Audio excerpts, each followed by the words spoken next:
Truvian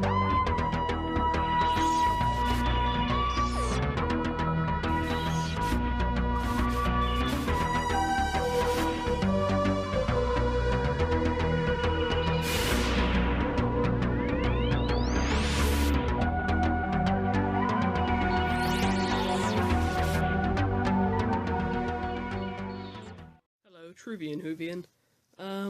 I have settled on a backdrop finally, since I've just kind of been making do with whatever I could find for the previous few videos. Sorry I haven't uploaded in a while, I've been on holiday and school and stuff. I do now have an uploading schedule. I will be uploading every week, probably Wednesday. Just doing my usual stuff, you know, reviews, maybe a few skits at some point. I'm gonna start making a Doctor Who fan movie. But yeah, today I'm gonna review the, wow, this box is big, Enemies of the Third Doctor Collector's Set. I got it on Amazon when it was on offer, the same way I did with the First Doctor Enemies set. So I only I got it for £20, which I'm a bit annoyed about because I've just found it on Forbidden Planet for £15, which I wasn't aware existed because I'm kind of new to the whole merchandise thing. But anyway, I've wasted enough of your time, may as well start with the figures. Yeah, guess I'll start with Omega.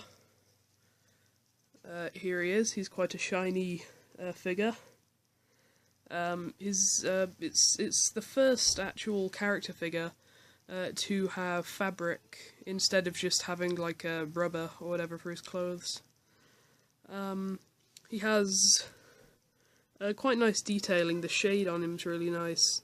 The head doesn't match with the same shade as the torso. I don't know if that's intentional or whether that's just a mistake. And he can take his helmet off.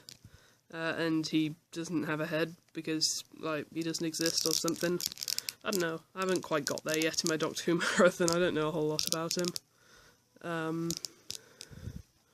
But yeah, from what I gather, he was, like, destroyed by the hand of Omega or something and then, like, didn't exist. I don't really know. I'm a big fan of the Third Doctor, actually. He's actually my favourite Doctor. However, I've just not seen this story yet. But yeah, so he has the joint articulation there, elbow, shoulder, his hand turns, and his hand and his wrist is all just kind of one piece there. And something that's quite impressive is he actually has like leg paints on, which I wasn't really expecting since you can't see that bit anyway. And he does have hip articulation, knees, feet, everything you'd expect really. He doesn't have the articulation in his hamstrings or whatever, but that's alright. He doesn't have any accessories, but that's not really too big of an issue. One problem I do have though is I keep getting, I don't know if this is for all of them or just mine, probably all of them, but I keep getting strings coming off like this, and if you pull them they just keep coming out and out, so I'm just cutting them whenever I notice them. But it's a bit annoying and it makes me not really want to touch it and just leave it on display. But it is quite a magnificent figure anyway with the big wizard coat, so I guess I get it. The next figure is quite surprising. I don't know if it's going to fit on camera. But yeah, Drashig from Carnival of Monsters, which, I don't know, it was an odd choice. I'm surprised that they didn't just do something like a Silurian or a Sea Devil or a Dalek. But it's nice to get this big thing. It's actually a hand puppet, which is quite odd for the 5-inch range. It's sort of green, it's got all the eyes on the top. It looks like near perfect, if maybe a bit chubby, I guess. The only complaint I do have is its mouth. It just kind of looks like it's sort of smiling, because at the side of its mouth it's all bent up. so it looks like he's got a massive grin on his face, when really he's supposed to be like screaming out or whatever, about to attack. So I don't know. It does look really great. It's a great display piece, and also really good in like animations and stuff, because you don't have to like take a load of pictures with articulation. You can just sort of film with your hand in it. And I've saved this next one for last because it's I think it's the best figure in the set, in my opinion. I've seen other reviews and they've said it's probably the like the worst in the set. I don't know if it's just because Spearhead from Space gets me all nostalgic because I watched it a lot when I was a kid.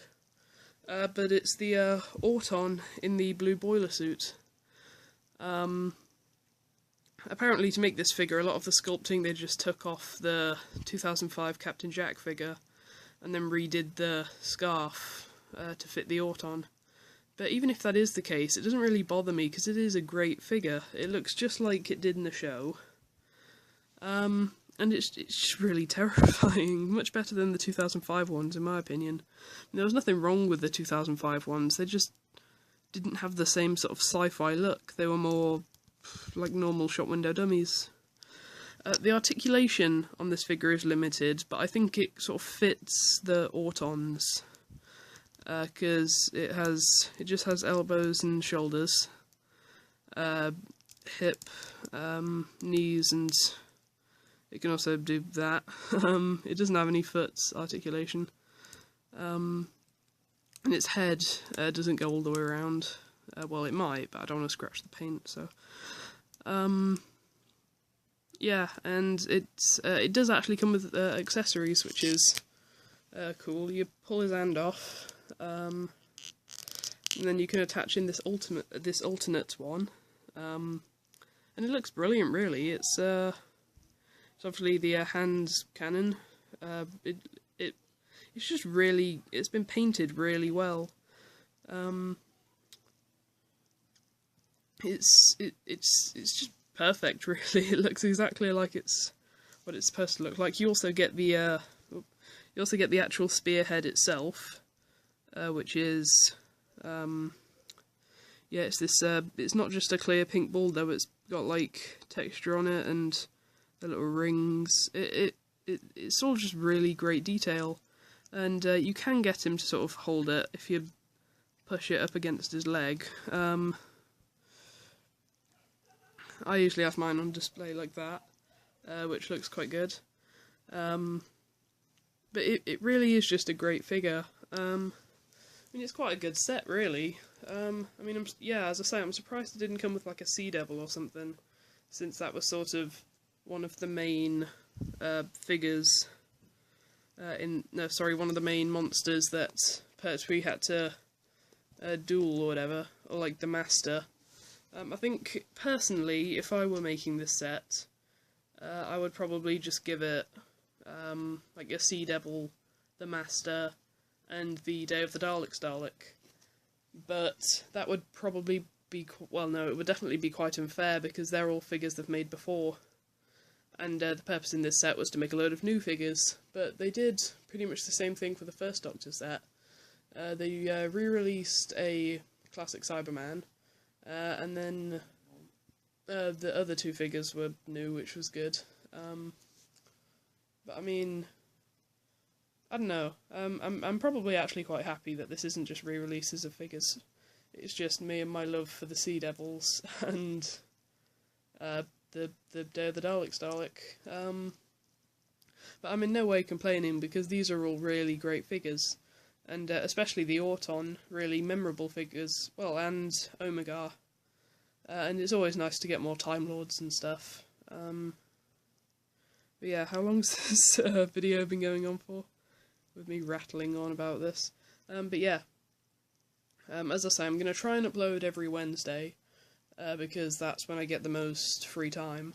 I've got another few reviews coming up, and some figure and like some like modification stuff, like a TARDIS I made, and some other stuff, and also some sonic screwdrivers. Sorry about that. Yeah, so I might actually refilm some of my older... oh, sorry. Yeah, I might actually refilm some of my older videos and stuff, because some of them, the lighting was inadequate, the filming was awful, the footage was all staticky. A lot of it is quite horrible, but I think filming at this time of day is probably optimal because there's plenty of light coming in. Yeah, actually, whilst I'm at it, I may as well show you a backdrop I've got going on. I made this last night. I got 2 sheets of cardboard, covered the first one in white tape, and then used one of those apple cutter things that you use to get the core out to poke a ton of holes in it. And then I got a second piece of cardboard, covered that in silver and stuck that to the back. And just because I got tired of making holes, I put some lines at the bottom instead. And then to keep it up on the back, I've taped a little watch box to it and stuck some used batteries in there to weigh it down. But I think it does the job. Sorry. I think it does the job really. It looks the part, and I mean, there's loads of little cardboard bits in here which I'm going to get around to cleaning up at some point. But yeah, as I say, it does the job. As serving as a backdrop. I've also made a console and a blue box, so I want to show those off, like, maybe next week. Next week I might do a figure review, though I don't know. I guess I'll just see what I'm in the mood for next week. But I hope this video... Sorry, I've got a really bad cold at the moment. Yeah, I hope this video was helpful. I get that maybe I was a bit critical, saying like, oh, I wish it had these figures, wish it had those figures. But that's just me. The figures that are included are really good. It's a great present, it's a great playset. Much like I said with the First Doctor figure set, whatever your reason for wanting to buy it, it will fit that purpose, so it's a really good buy. And I didn't realise that you could get it on Forbidden Planet a whole lot cheaper than on Amazon. And I wish I had, but yeah, you can pick this up for £15 on Forbidden Planet, I think it was. Sorry if I'm wrong. If I'm wrong about that, then just like correct me or whatever. But yeah, I guess I'll talk to you next time. Next Wednesday it should be. Let's see if we can try and get this video up to 1 like. That's my goal. Just 1 like on this video, and I'll be happy. So if you check the video and there's no likes on it, then just drop 1 like, and I will be happy for the rest of my life. Yeah, talk to you next time. Bye.